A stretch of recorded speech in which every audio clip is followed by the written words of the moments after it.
they came home to a hero's welcome.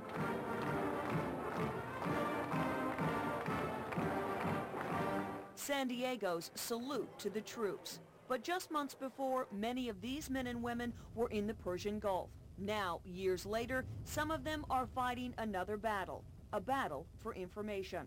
Were they exposed to chemical agents? If so, did the exposure cause birth defects among their babies? Or was it the vaccines? David Miller was attached to the USS Midway.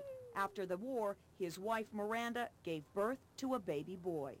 When he was about 11 months old, I started to notice that he had a problem with opening his mouth. Months later, doctors zeroed in on his illness. They diagnosed him with hemifacial microsomia, which is also known as golden horror. Right now, he can only open his mouth 7 millimeters. Did David's tour in the Persian Gulf have anything to do with his son's birth defect? I don't know, but there's a very strong possibility of it. That possibility exists. Although Brandon will have to undergo surgery, the Millers feel lucky. Yes, it's our child, but at least it's not life-threatening. You know, like with some of the other kids with the heart on the wrong side and things like that. It's called dextrocardia, and it holds 16-month-old Christian Coates prisoner. This was his first surgery over here. And then they did a surgery where they actually went in through the neck, and that was when they hooked him up to life support. And then this was the third one that they did. Brad Coates lives in Yorba Linda. Before he left for the Persian Gulf War, he was given the vaccines. And I just didn't know what kind of tests had been done on him, and I was thinking of the radiation experiments of the 50s and Agent Orange as I'm taking them and just wondering what's... Vaccines or a reaction between the vaccines and chemical exposure? No one knows. Here at the Fort Rosecrans Cemetery, the human toll of war is evident, but that is not the case for Persian Gulf War veterans and their babies. There's a lot of uncertainty involving birth defects. Take, for example, this Department of Defense study. It says what the military has said all along, that there is no connection. But a new university study suggests that the chemicals used to protect our soldiers may have in fact harmed them. Researchers at Duke University say harmless doses of 3 chemical agents used to protect Gulf War soldiers are highly toxic when used in combination. The Veterans Affairs calls the study interesting, but says more studies need to be done. Meanwhile, the military has set up screening programs to evaluate Gulf War veterans and their children. The Navy hospital at Camp Pendleton is tracking 5 such cases.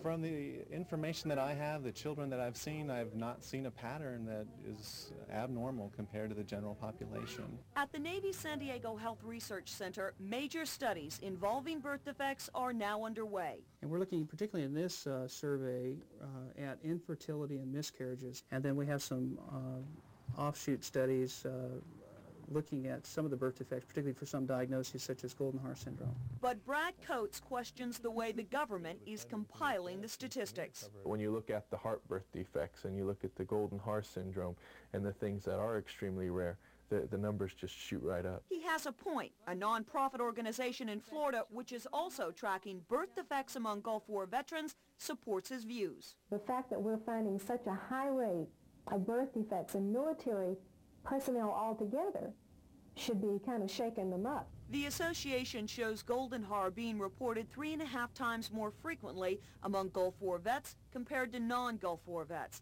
And another birth defect, microcephaly, which causes mental retardation.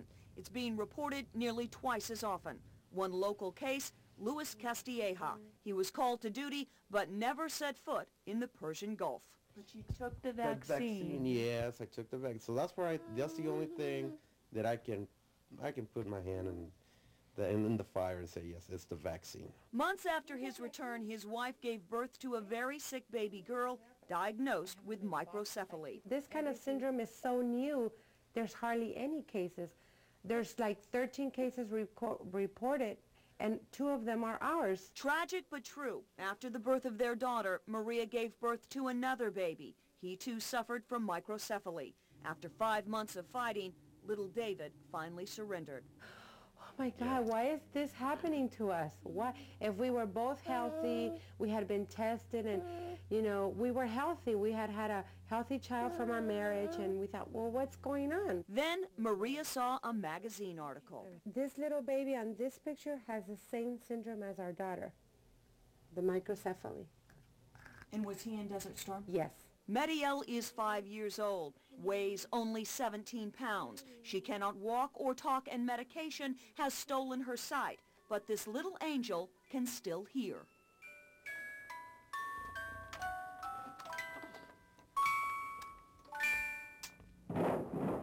Luis is not bitter. He would march into war tomorrow. I'm doing it for my country, for my wife, for my family. So would David. It's not their fault that this has happened to my son. And they're doing what they can to help me. Are they doing enough? Only time will tell. But for Brad, his private battle against the U.S. government rages on. When I went over to the Gulf War, you know, you've got people waving and flags and stuff, you know, and then I was thinking, well, good, at least we learned from Vietnam. You know, when I come back, I'm not going to be treated like the veterans were from Vietnam. And I found out that really we have, and we haven't learned much.